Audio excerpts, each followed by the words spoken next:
How are you doing today? Thanks for joining me on the CGS Biblecast. So glad you're here.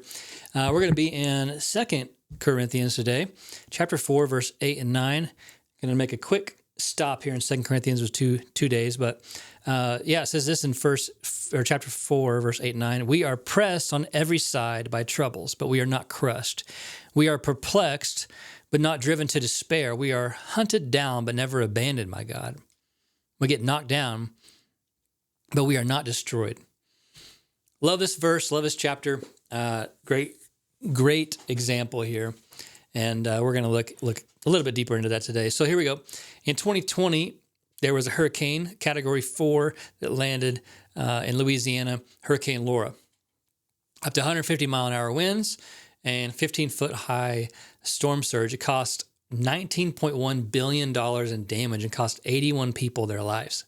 Major storm.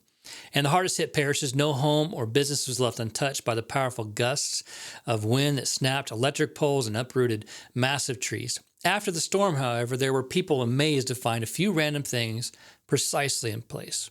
There was a trash can remained unscathed outside a local business.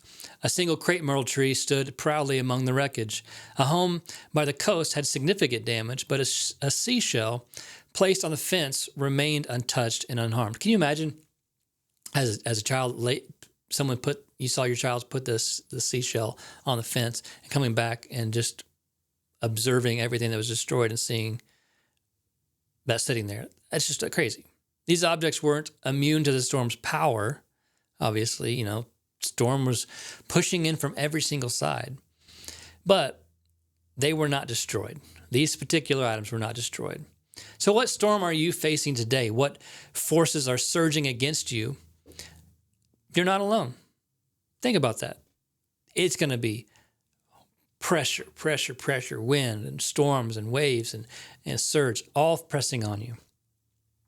But even though you're hard pressed, you will not be crushed.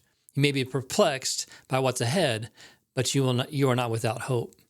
Persecution may come, but God will not abandon you. Like the seashell, unmoved by the hurricane, you have faith in Christ, and it will keep you steady no matter the season, because He goes before you, and He will always be there behind you.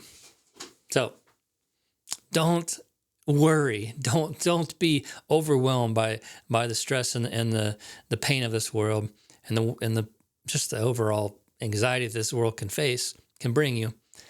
Just trust Him. I know that seems so simple, and maybe you're doing good today, but take this message today so you can store it away in the future when tough times come. Trust in Him. And today, start thinking about all those things that God's been faithful to you. Think about all those testimonies. Write them down and go to them often to remind yourself of how faithful God's been to you in the past, so you'll know in the future that He'll be faithful again. Have a great day.